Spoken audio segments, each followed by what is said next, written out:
All right. Okay. Looks like we are live. Arlissa, how are you Hello. today? I am doing well today.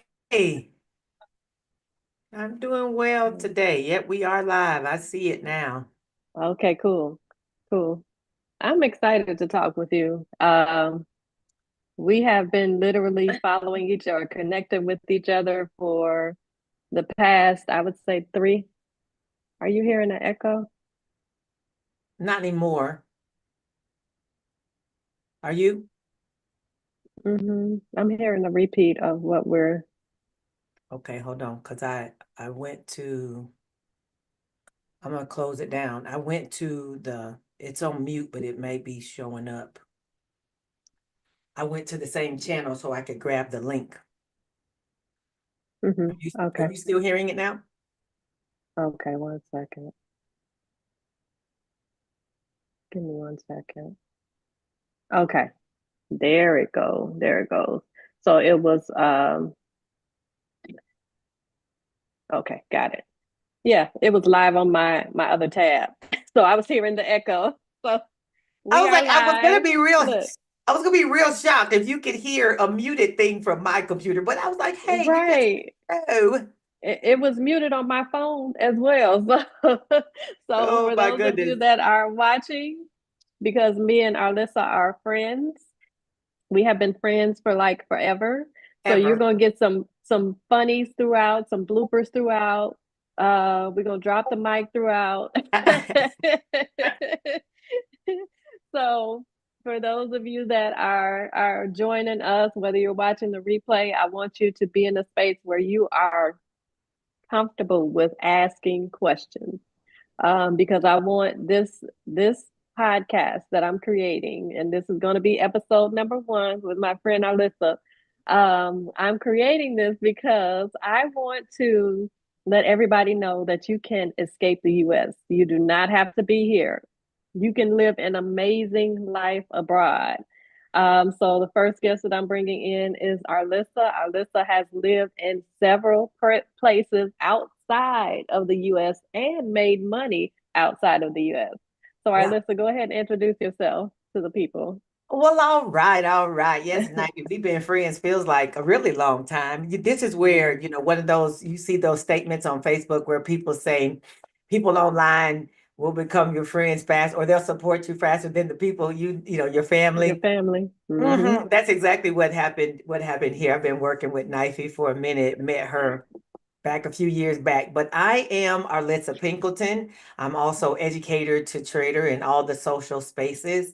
I've lived abroad, taught abroad. That's really what kind of actually connected Knifey and I. She was offering a Mm-hmm. class and I was in need of the class because your girl was in some turmoil over in the Middle Eastern parts.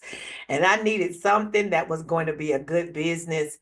And I took a class from Knifey and started this whole journey. So I'm an educator. I'm a math educator. I've done that now for a bunch of years. I'm an engineer by degree, by trade, and then I became a mathematics educator. That's still what I do. I'm a professor. And yeah, I'm also an options trader coach. I do that as well in these streets. I'm a YouTuber. We just out here. We just out here. You are multi-passionate. I think all of us I are, love that. especially since 20. What year did the pandemic happen? Oh, don't call it a Twen- pandemic, child. Don't do that. Pandemic. What year was it planned? In I think it was 2019, 2020, 2020. Yeah, 20. yeah. Uh-huh.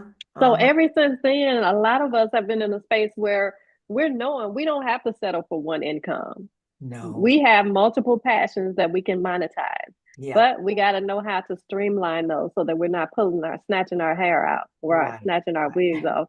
But we need to make sure that we are sharing, like I've said this several times, sharing our gifts and talents with the world instead of hiding them. Because Right. so many of us, and we spoke about this in my community yesterday, so many of us have imposter syndrome, but we have things out there that people are waiting for. So Yeah. Alyssa is going to share with you today how you can show up. no matter where you are in the country. Yes. So, Alyssa, my first question for you is what made you think back to the first time that you moved abroad. What made you just say, "Oh, it's time for me to go. Peace out, like deuces." What That's made a you do very that? that's a very, very good question. I was working as an adjunct professor at a couple of different colleges, actually two or three colleges at the same time in Orlando. And I wanted Mm, to get more teaching, more classes. And and each of the deans of the school said I have a, I had a bachelor's degree in math and engineering, and I had a master's degree in psychology. They said I needed to have at least a master's degree in something that was mathematics. So if I went back to school, got some more education, I could then teach some more classes. So I went back, got another master's degree in higher educational leadership and mathematics. And after I finished my 2 years of that degree, I basically went to all these deans and was like, okay, I'm ready for more teaching. And all of them were like, well, we don't really have more to give you. You know, mm. what? I was like, what? Look, I don't incur some more debt, and you not telling And me nothing. and nothing. So then one school I was at had some full-time positions that they were opening up. I had been an adjunct for them for like 4 years. They had 11 or 12 full-time positions they were opening up. So I said, okay, well, I'm on this path. Let me go ahead and apply for one of these full-time positions. Hmm. And I went and I interviewed for my full-time position. And after the first round of interviews, now I've been here a minute and I interviewed pretty well. And after my first round, I get this email that says, we're not moving you forward to round two. Her? What? What? What you mean? What you mean you ain't? What you mean? Wow. Are you serious? After all the debt you incurred. Yes. So then I go, and so I said, okay, well, I'll just try another route. I'll go ahead and apply for the PhD program. I'll just keep going to school.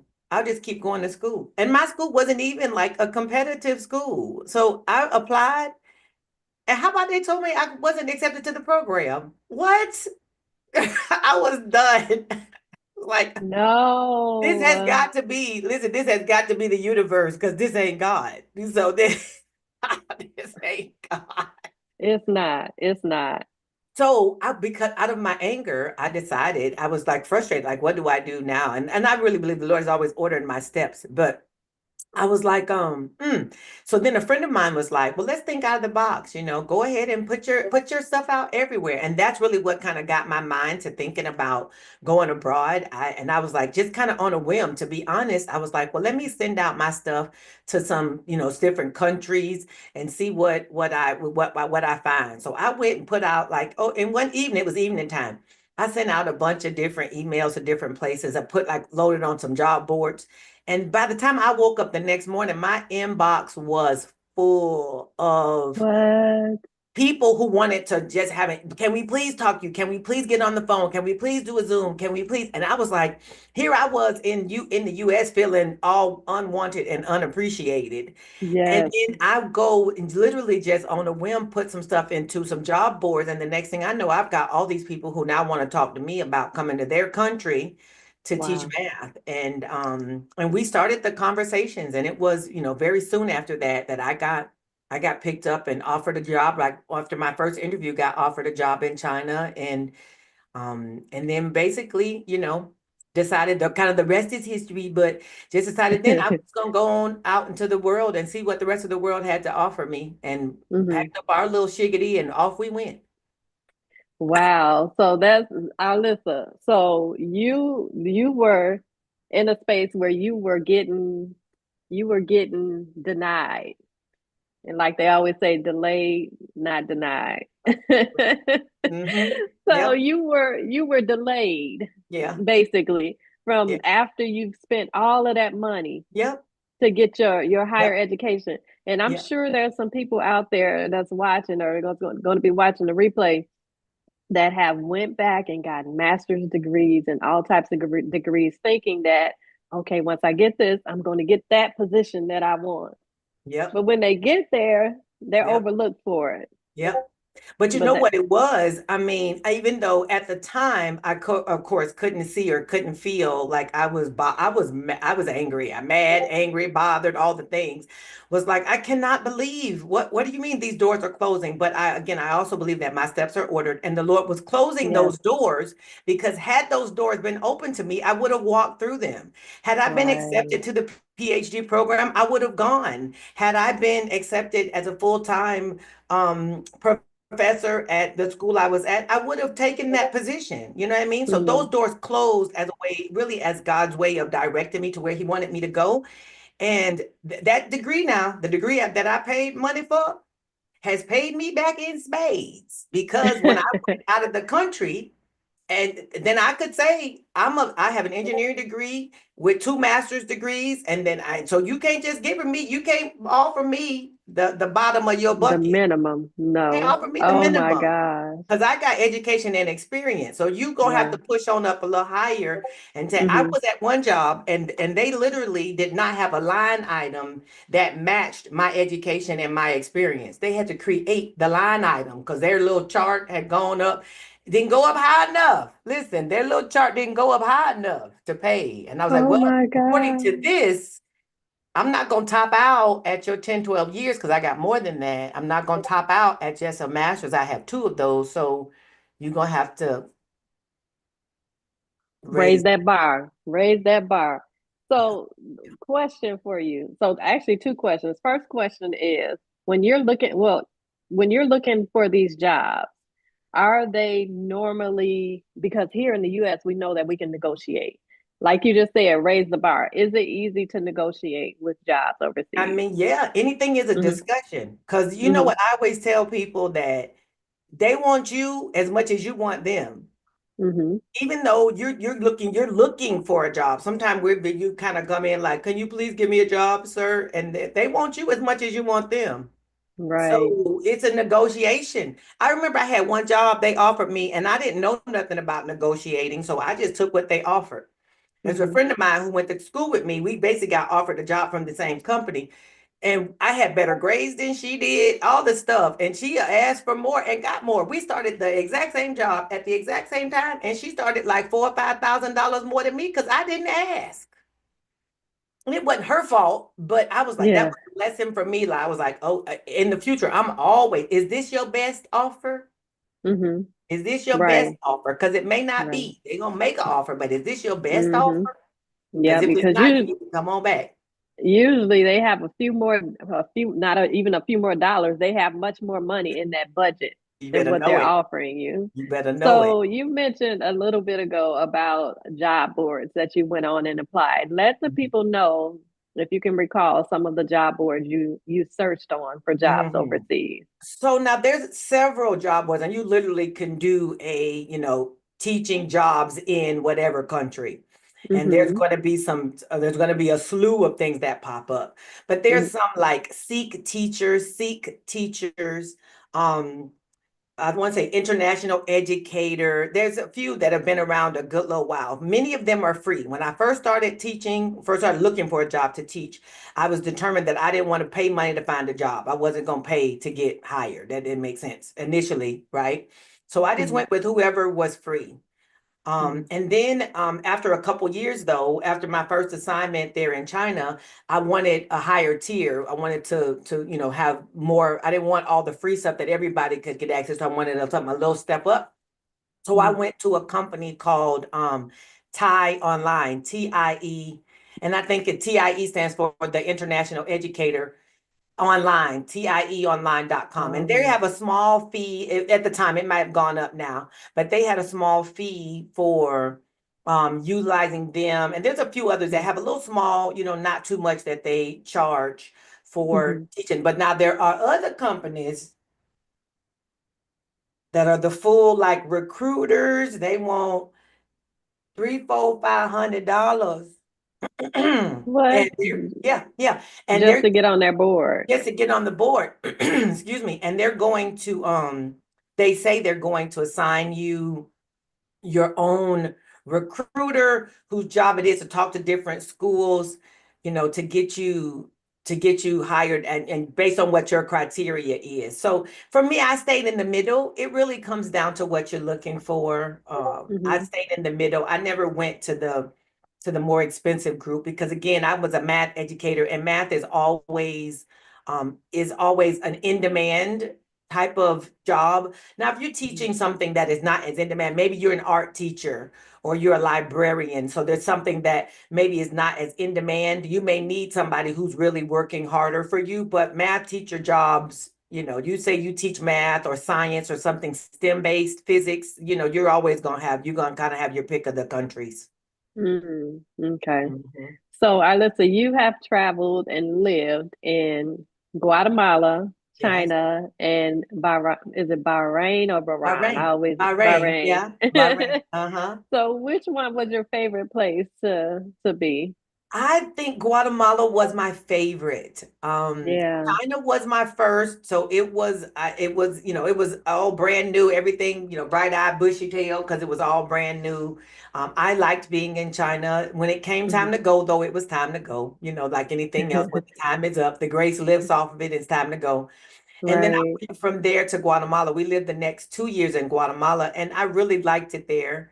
The cost of living, we lived in Guatemala City. I would Hmm. definitely go back to live, but would want to be maybe on the outskirts. But I Hmm. loved the country. I loved the people. Hmm. And then thirdly, we went to Bahrain. I wasn't a huge fan of Bahrain, and it might have not been the country as much, but when I went to Bahrain, I went right after my mom had passed away. So I was still grieving. I was still Hmm. grieving the loss of my mom. And I went to a place where I went to a very toxic school. And all of these Mm. things partnered together just made Bahrain have a really bad taste. I have some Right. good memories from there, but it just overall is not a place I would want to return. Recommend. Yeah. Okay. Mm-mm. So, what was the biggest culture shock out of the three that you went to? Is it something that was like a culture shock for you? Yeah, yeah, yeah. Well, the biggest culture shock was this. It was a couple of things, but one of the biggest one was I had never been outside of the country besides like to the Bahamas. I don't know Oh, if I call wow. that out the country, but you've been on a cruise ship to the Bahamas, that kind of thing. Uh-huh. But I had never been out of the country. So I had a world view that was inaccurate because I hadn't been anywhere. So Mm. I kind of had this view of people in other parts of the world had to be doing something different than what we were doing. And what we found out was that people everywhere, all over the world, are doing the same things that we're doing here. They're living their lives, they're taking care of their families, they're trying to make sure they generate enough income. They're concerned about their health, they're concerned about their wealth. I mean, people are doing the same stuff everywhere. It's just people, different people in different places, but everybody. So Mm. that was probably the biggest culture shock, just to know that people are literally all the same everywhere. They just speak a different language, but they're doing all the same things Yeah. we're doing right here in the US. Yeah. Yeah. Outside the US, they're not people are not aliens outside the US. Right. They don't live an entirely different life or walk different. They may talk different because that language is different. But Right. other than that, yeah, they're living their lives. That's like one thing I've seen a lot of people say how a lot of these countries are people is third world countries, but then you see the people that are traveling and living there, you're getting normal luxury apartments that you would not be able to get here in the US, and they're getting them for affordable rates. Yes, absolutely. I mean, when I lived in Affordable. Guatemala, I taught at an international school Hmm. in Guatemala City, and many Hmm. of the families that we taught, them people, I mean, they're them people. This is, good grammar. They owned helicopters. They owned What? multiple homes. They traveled. They had a house in the States and a house in Guatemala, and multiple houses in Guatemala. I mean, so you have this Wow. idea that says Guatemala is this poor country. And, by and large, it is. But that's not Hmm. everybody's story. Everybody's Hmm. story is not that. We have people who had, I mean, literally, we've gone to places and shoot, there were people living better than I was living as the educator who was from the US here visiting. Them people was living the life of Riley, whoever he is. I'm, but I'm just saying that you have this view of everybody in a country has to be poor and begging on the side of the road, and there was nothing like that. Of Hmm. course, there were parts of the country where people were poor and they were, Yeah. struggling, but that was Hmm. not everybody. That then it wasn't Hmm. even most of the people. Hmm. Wasn't even Now, most. Yeah, now, what about safety? That's the biggest thing. People are inboxing me because I'm going yeah, to be traveling starting in 2 weeks now. yeah, I'm going to be traveling to Mexico, starting in Mexico. But people are consistently asking me about yeah, safety or yeah, saying, be safe. For me, I always look at when I'm traveling somewhere, even if it's in the US, I'm going to look at safety.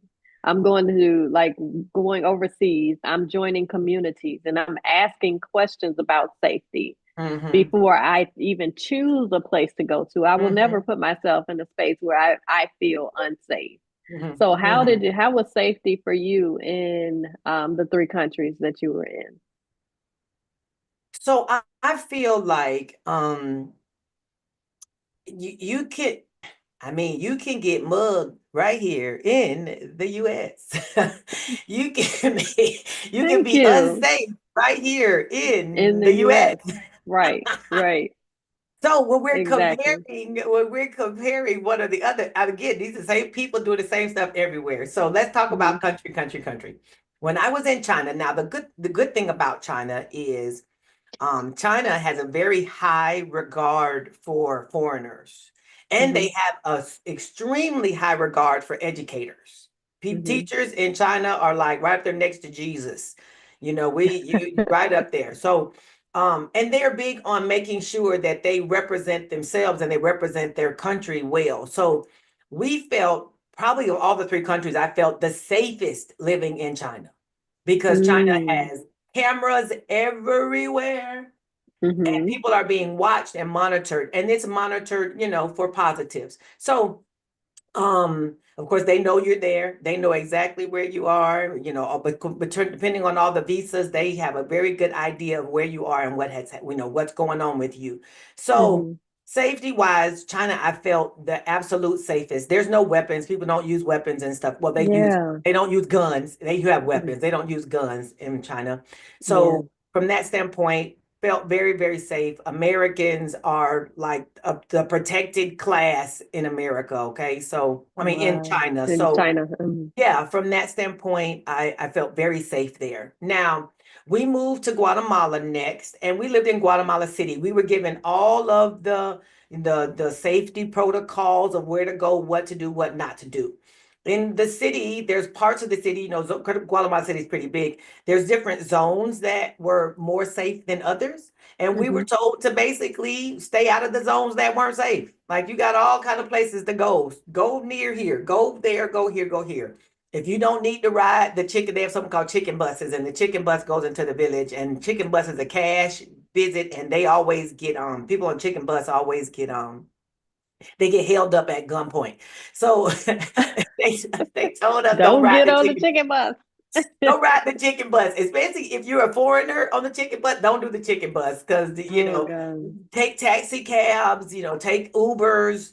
Again, the country doesn't want to be misrepresented, but they also wanted you to be safe. So they're like, if you're gonna go Hmm. through this part of town and this, make sure your doors are locked, make sure you got whatever, protect yourself. I mean, be wise, like you would be here in the States. And then Hmm. in Bahrain, we didn't have any issues. The Bahrain, we didn't have any because Bahrain has a majority, well, not the majority, a lot of Bahrain is the US military on Bahrain, Oh. our U.S. military, we have a military base there. So there was a lot of U.S. military. So there are a lot of U.S. citizens that are on Bahrain. So that I didn't feel unsafe there either. Probably again of the three places, if there was one to be that you had to be more concerned about your safety, I would say it was in Guatemala. But we didn't encounter any situations. But I think it's like just regular life, you know you need to use your, situational Common sense. awareness, use your common sense, and pray because the Hmm. Lord's job is to watch me. I have angels, Hmm. I have legions of angels whose You job are it is to covered. watch over me in every country. No matter where Hmm. I am, they're on their job. So I Hmm. trust and I listen. If my angels say, no, don't go this way. If you start feeling the hairs on the back of your neck stand up when you're trying to go down this corner, then don't go that way. Hmm. Don't go that way. Yeah. I Yeah. know my daughter sent me a list of things not to do when I leave the country. And I'm like, girl, I am the adult. I know Yes. what not Yes. to do. Yes. She said, You know what Mom, though? I also feel like sometimes the things they tell us here are really just kind of to keep us from scare going to tactics. certain countries. I Yes. think they're scare tactics. Yes. Yeah, I think Yes. some of that stuff is just being promoted to make us fearful, but not it's not, Hmm. shouldn't be. You know what I mean? Hmm. Like I see a lot of people that are now like my friend Makita goes to Ghana all the time and Nigeria all the time. But the places that she shows in Ghana and Nigeria are not things that we've ever seen Right. online. Like we see the dirt Right. roads and the kids dancing in front of the old houses that are falling apart. That's Right. the part we see Right. online. Right. But for her to go out and start showing us luxury homes, Yes. villas, Yes. condos, things like Yes. that that we Yes. can actually live in as US Yes. citizens. Yes. Like, I mean, it's amazing that, and that's what encouraged me to start traveling in the world because everybody knows that I'm addicted to real estate, so that's going to be a part of my journey. But that encouraged me to get out and go global, to Yeah. not just sit here. And I'm in Florida. We're both in Florida. Not just sit here and think, okay, I'm just gonna sit here in Tampa and show houses. We're not keeping ourselves boxed in 2025. So No, ma'am. one thing you mentioned earlier, you said we travel. A lot of people are not traveling because their husband does not want to go. Alyssa is married, so tell me how it was with traveling with your hubby, with Okay. your boo thing.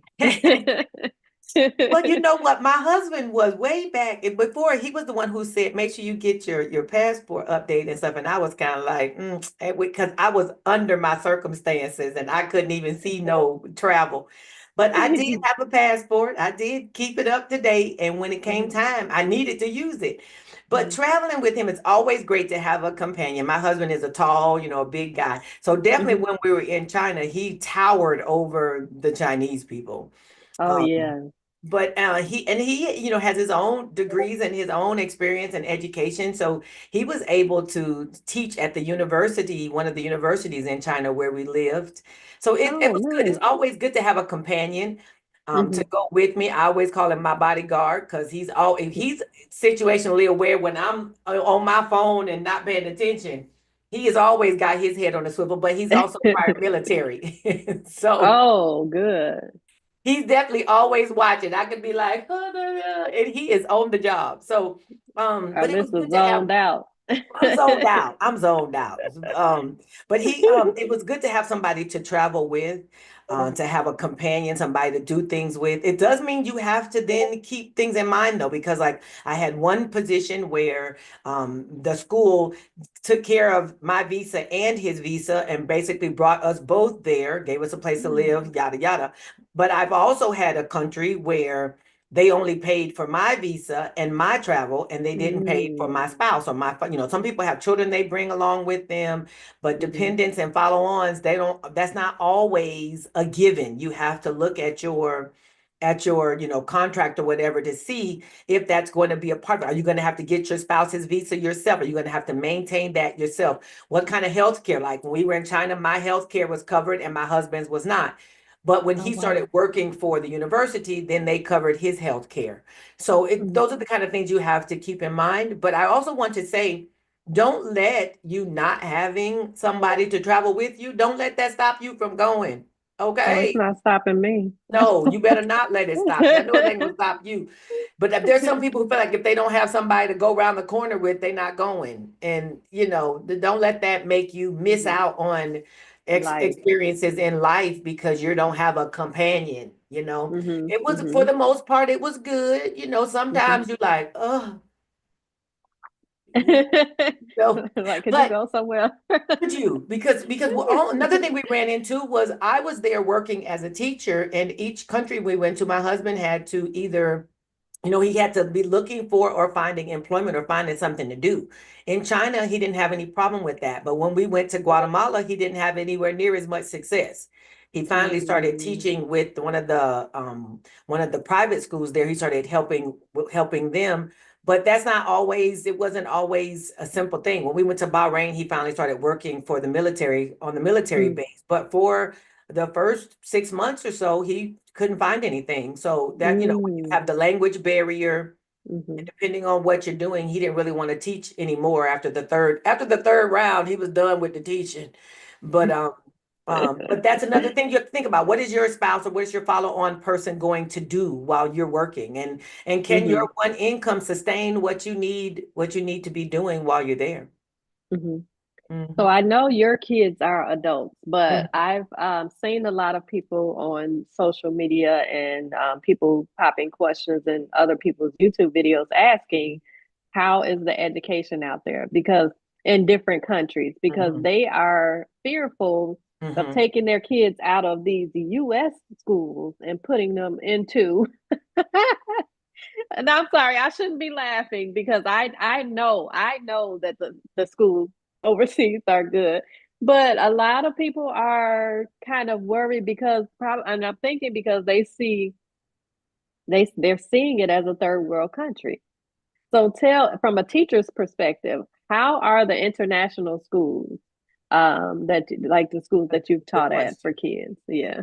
That is a great question, and it's real. That's a real question. I mean, I'm making Mm-hmm. I'm making light of it and I'm making faces, but it's very real. I will say though that um, the education systems abroad have shown themselves to be better than many of our education systems here in the U.S. Okay, so China education is of high importance to Yes. the Chinese. So their educational schools are top tier.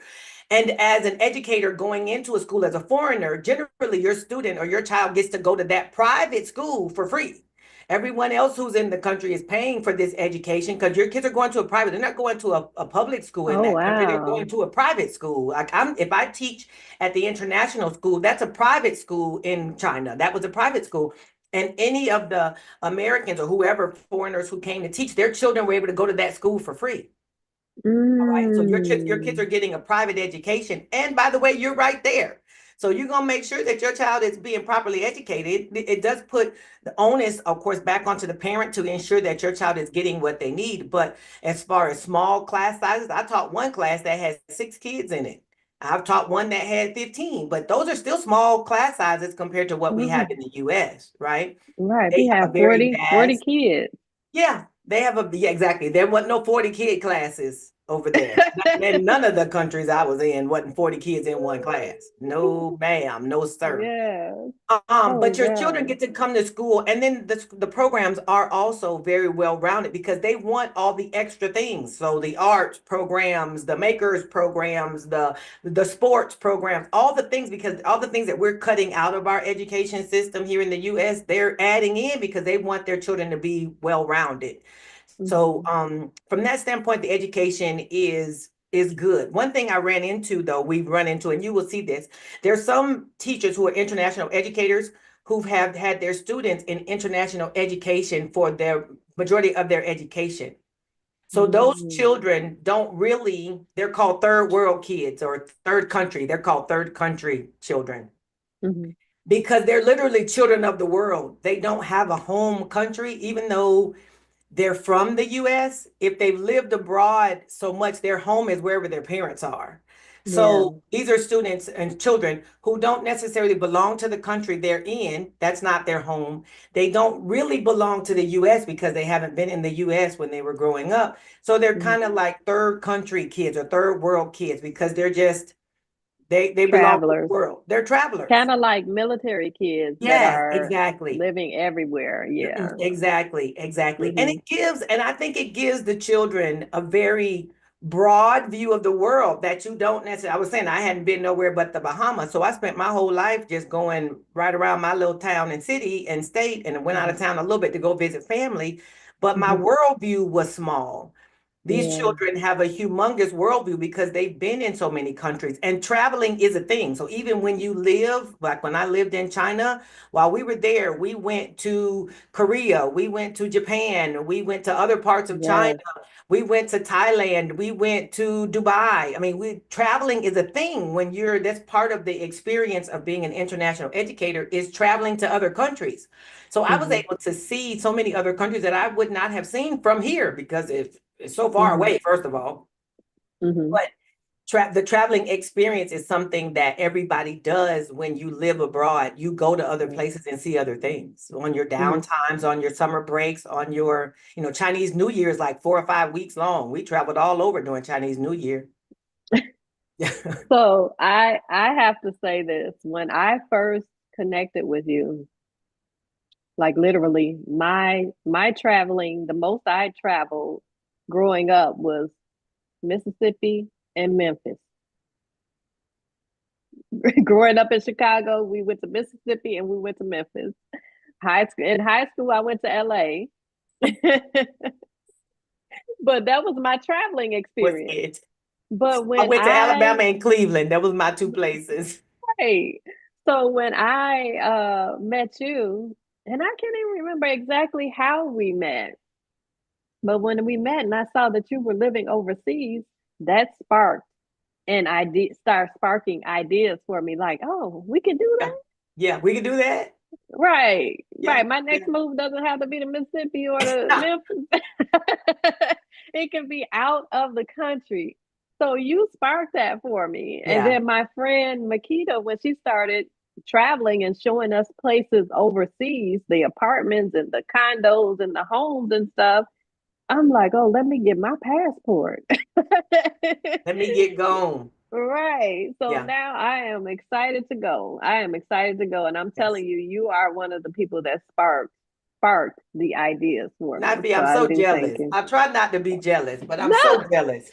how are you I jealous promise. when you started it? It's your I'm so fault. jealous. I'm so jealous. Because listen, we've been back in the US now for almost 3 years, about 2.5 years, and I'm ready to hit the airwaves one more time. And I'm just ready. You're gonna be living. Oh, you please take me with you. Everywhere you go, I'm gonna come visit. I promise. I'm going to That visit, is coming to visit. okay. I'm coming to That visit. is But actually, okay. I'm going back to Guatemala for a week next month. I'm celebrating Oh, I'm turning 55 in 2 weeks. 55. yes. Oh my So gosh. I'm gonna go to Guatemala for a week. I'm gonna go back and see our friends there and go Nice. visit the country yet again as a visitor this time. But I still got the bug. What's it called? Not Wanderlust. Is it Wanderlust? It's called something Wanderlust. like that. Mhm. I've Mhm. got a bug. I've got the travel bug. I still wanna go see. I've got places I want to see. I still want to go back to Thailand. I want to go to Yeah. Vietnam. I want to go to the Philippines. There's some stuff I want to see. And I want to go to Costa Rica, to the Dominican Republic. I just Mhm. got places I want to go. Yeah. Bali. I've never been to Bali, even though I have been to Indonesia. I was in Mhm. Jakarta. But Mhm. I've not been to Bali. I want to go to Bali. Oh wow. Well, Yeah. you know, most of those are on my list. Costa Rica and Bali and Thailand are on my list Listen, when you go, to hit. I promise you I'm coming. Please Yes. make sure you have a space ready. Okay, Yeah. Airbnb nearby. I'll be doing Costa Rica for 6 months. So I'll probably do at least there. So I'll make sure I have two bedrooms or a place for you to sleep. Child, I'm coming. Child, I'm coming. Yes, ma'am. I promise you. Now, Yeah. listen, some people, listen, we were out of the country and people say they were coming and they never showed up. That Oh ain't gonna be no. me. I promise you I'm coming. Oh no, no, no. My family already booked flights to Playa del Carmen already. They already have their flights booked. I've never been there. I've been to Cancun. I've never been to Playa del Carmen, so I'm gonna come there too.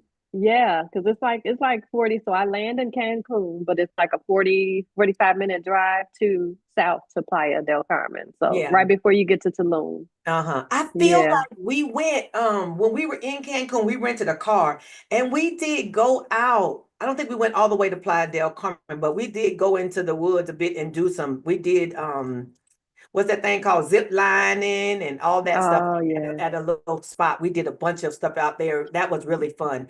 But we didn't go all the way to Playa del Carmen, but we were close by. Hmm. Hmm. Nice. Well, you got to come see it when I'm there. Definitely. Definitely. Listen, I'm coming. Yeah.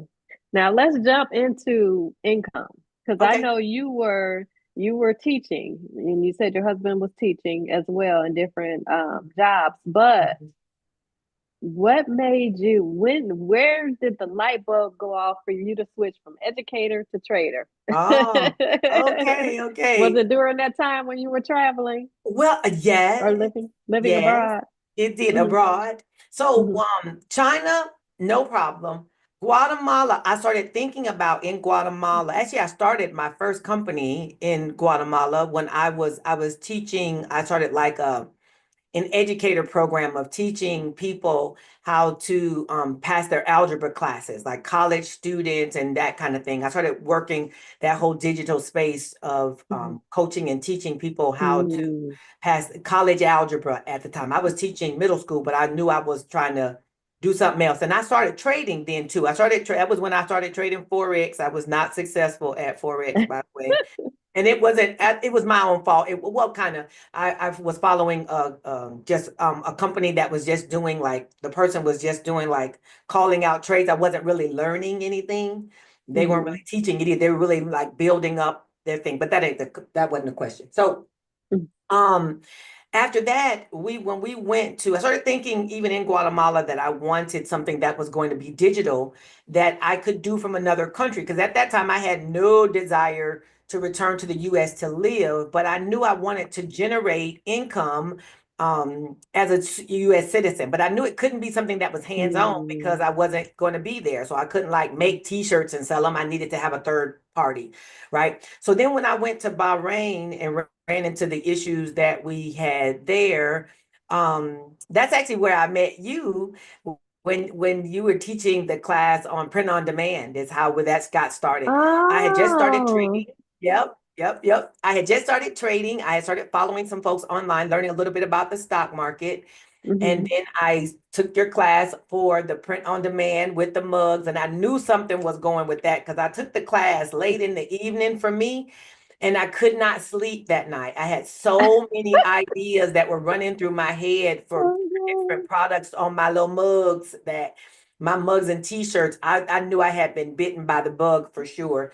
no. And so I started doing that while we were there. So after I left the job I was at, the school I was teaching at, I finally left that toxic school. And at that time I wasn't employed at all, but we were still out of the country. And I was Hmm. in the place where I was trying to decide, do we return to the US? You know, of course, one side of my mind was like, you gonna go back to the US with your tail tucked between, your tail tucked between your Hmm. legs. And it really wasn't that way. But in my mind, I felt because the situation had been so bad, I felt I took on some of the responsibility and made it my fault, even though looking back at it, it wasn't. But Hmm. at the time, I felt those things. And then I said, well, I knew after that, though, this was really the crux for me. I was like, this is a Yeah. situation where I'm out of the country. I'm depending on someone else for my livelihood, school. And at that time, Warren wasn't working, my husband wasn't working. And I decided then, in that moment, in that season, your girl was gonna never, I wasn't gonna never be in that situation again. That I will Right. never be in this situation again. I know too Hmm. much. I know Hmm. how to do too much. Hmm. No, nobody is ever gonna catch me unaware like this again. So Hmm. that's when I Hmm. started getting serious about trading, getting serious about really growing my Etsy shop and my print on demand business and just started just moving forward from there to say, um, this is something that could be done. And I could do these different things and I could teach. Like, okay, well, teaching is good, but I didn't have to have that as my sole source of income. I enjoy Mhm. teaching. It's still what I do, and I enjoy it. But I knew it. I didn't want it to be my sole source of income because I didn't want to give anybody else that power. Thank you. I know that so many people are in a space where they know they have everything bottled up in here. It's just all in here, or they have tons of notepads with ideas like everywhere, but they are not putting them out. So everybody, I'm going to tell you what my nickname is for Arlissa. I call her Arlissa Implementation Pinkleton. She implements everything. Like seriously, if Alyssa is taking a class, she's going to implement and Oh make yeah. money from that class. Oh yeah. It's not going to be a class that's collecting dust. Oh A yeah. lot of us have taken classes over the past several years and they're just sitting on our computer collecting dust. We're not making our money back or even the change that we spent to join that training or that class. We're not making that back. But Alyssa is. Alyssa is. So I think there are so many people. I've had conversations with people that want to launch coaching packages or want to start coaching, but they feel like, oh, I need to get this certification, that certification. No, no, no, no. You don't have to do all of that to start coaching. Start with a 1 hour session and teach what you know. If you want to eventually get certifications, then go ahead and get that. Right. I was talking to my neighbor downstairs yesterday, and I was telling her, she was asking, so are you traveling with your job? And I'm like, no, I don't have a job. I haven't worked since 2016. I said, I have a business that I can take with me wherever I Right. go. Right. And Absolutely. that's what trading is for you. Like Hmm. you're making that money from trading. Trading money can pay for a rental or a home overseas. Right. Right. It's probably Right. not gonna pay for one here in the US yet, but not not yet. You know, US, our prices is like through the roof for ooh, Ooh, yes. Yes. we're gonna pray about these US Yes. prices. But Yes.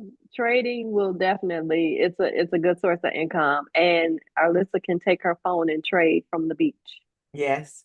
I've traded on a cruise ship, traded from the beach, I've traded from the car, I've traded from the bus, I've traded on an airplane, I've traded from the airport. Yes, yes, you definitely do not have to be stuck.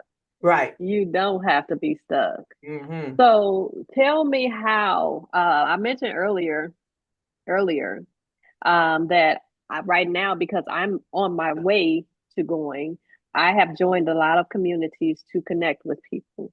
How did you connect with people?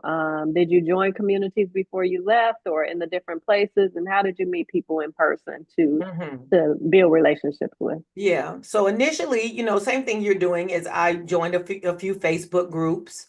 Hmm. Like there's several Facebook. Let's say for example, China. There's educators in China, and then if you want um, Black educators in China, if you want a smaller niche group, right? I Hmm. also would ask the school if you're going to teach at a school or wherever you're going.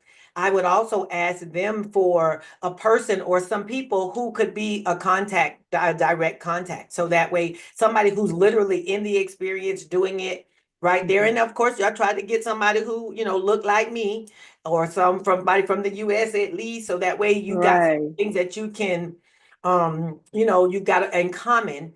And then use Hmm. those boards to gain more information, communicate with folks because they're there, boots on the ground. And here you're thinking about coming and just find somebody you can ask all the questions to.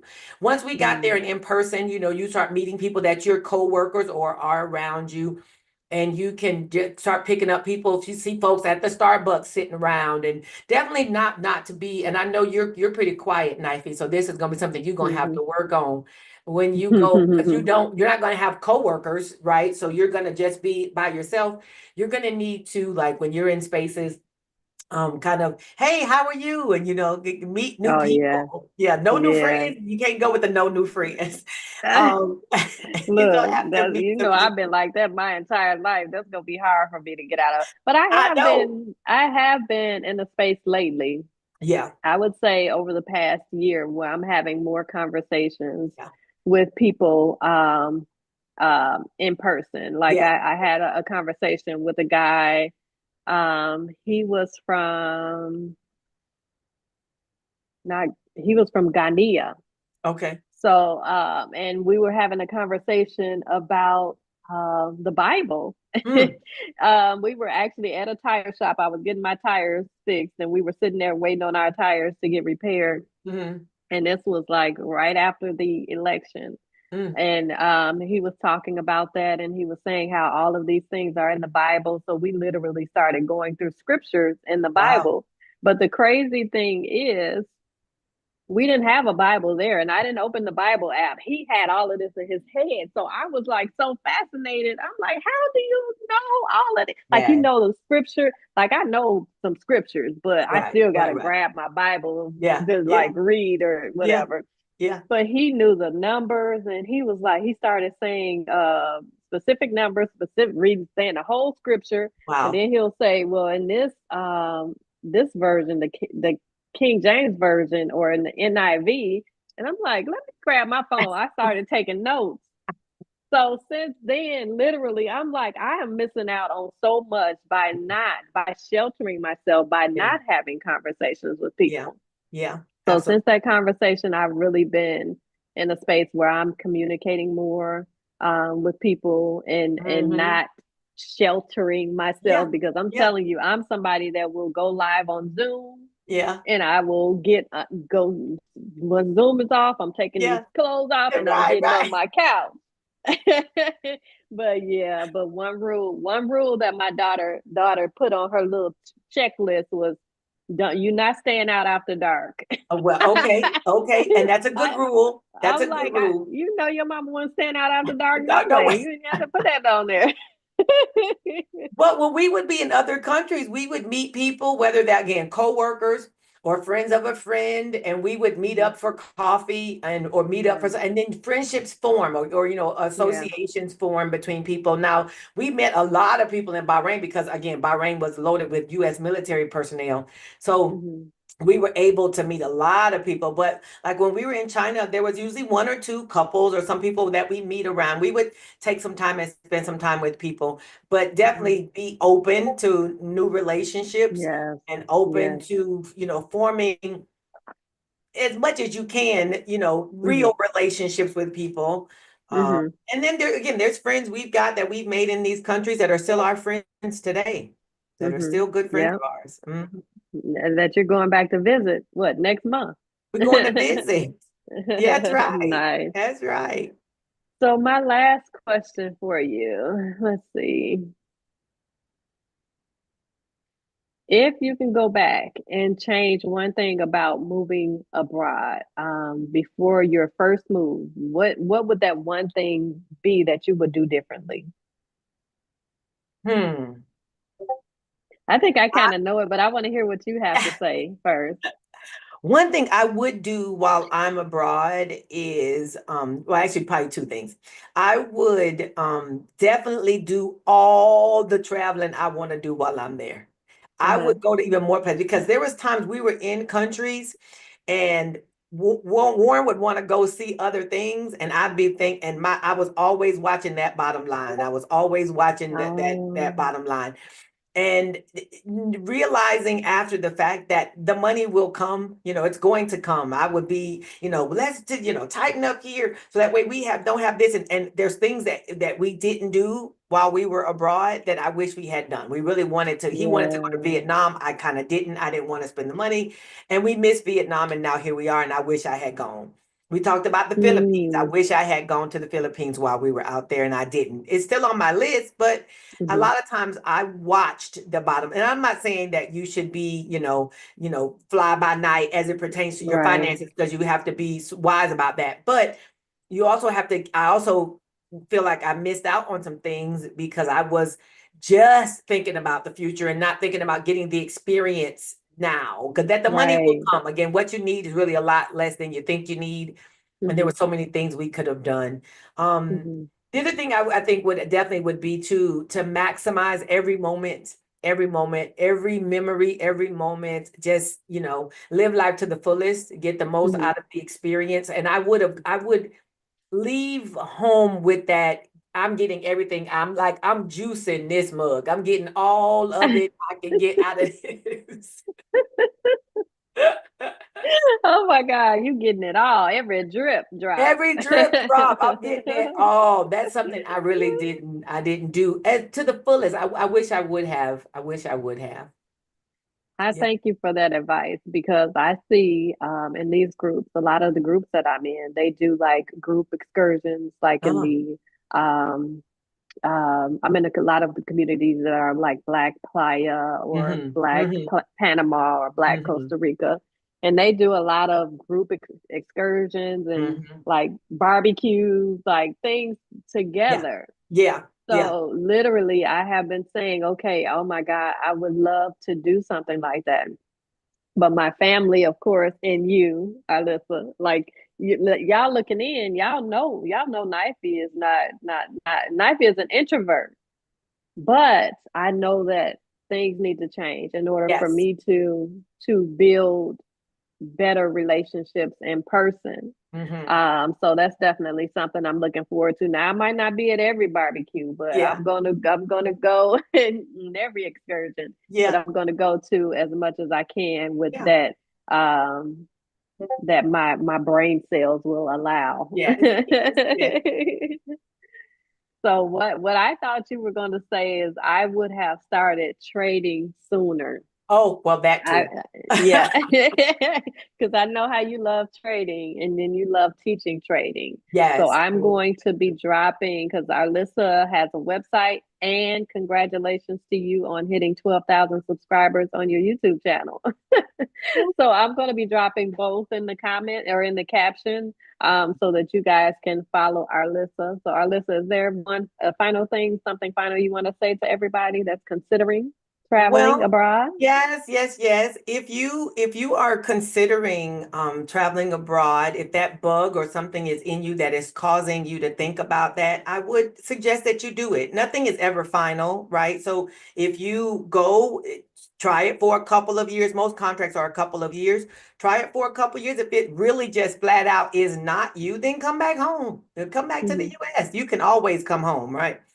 Mm-hmm. If you go out though and you decide you love it, then like me, because I was determined. I was going country, country, country, country. I was not trying to come back to the US. My mom Right. passing away brought us back home, and then we went abroad and then came back because it just became time. But Mm-hmm. definitely go ahead and do that. If you're interested in teaching abroad, I do have an Yes. ebook that I wrote about. So you want to teach abroad. It's an Mm-hmm. ebook. Knife is going to make sure that the comments and all that are the website, Yeah. everything you need is in the Comments. Yeah, I'll comments, drop. so that way you'll get I, all of that. But my thing is to say, I say go for it. Live life. Don't live this with regrets, or don't worry about whether the people here, because listen, when I first said I was going abroad, my mother was not hearing it. My mama was like, what? Why are you doing yeah. that? And why can't you could teach right here and da da da. My daddy, on the other hand, was like, go, because my daddy also knew that I was always gonna be someplace else. I've lived away from Uh, my family all the time. So my mom right. wasn't as keyed up to it, but as I went to different places, she got more excited about it. But don't let the people who can't see past what they want from you, okay? Don't let the people who can't see past what they get out of your relationship or your proximity, don't let those people keep you from going to experience something else. And even if you go alone, you're not going to be alone when you get there. There's people everywhere in the world who look like you. All right, Mm, everywhere in the world, and you will meet them. Let the Lord order your steps and walk you through the steps and walk you through the process, and go enjoy the life that's been given to you. One of the things I kind mm. of wish I had done, I wish I had gotten like started on that sooner and taken my children, because my children Yeah. ended up not having the same worldview that I have, and are in the same we're in the same situation I ended up being in, because they've only been to US places too. Now both of my kids are in the military. They were. And Mm, my daughter got to go to some other countries. My son stayed on the US territory, US soil the whole time. But um it would have been good if we had been able to do that abroad. I would have been able to give my children a wider view. So that's one Mhm. thing I wish I would have done as well. But yeah, Nice. yeah, So yeah, I'll be doing that with my daughter will be when she has vacations or extended weekends, she'll be traveling to yeah, wherever I'm traveling to. yeah, yeah, And one of our plans is so that we can make memories. We're going to yes, do photo shoots yes, wherever we are so yes, that she'll have those memories. yes. Even when I'm no longer on this earth, hopefully we That's got like right. 50 more years at least. At least. Well, we'll say not because I'll be 100 then, but but yeah. So I'm excited. I thank you, Arlissa, for jumping on. Thank I'm you. going to make sure that your links are down below for those of you that want to learn about teaching abroad. We'll drop her link as well, so you can grab that. Arlissa has some amazing education on her YouTube channel. Mhm, mhm. She gives a lot of information. So if you want to know about trading, make sure you follow her there. Yes. All right. Thank you, Alyssa. Thank you.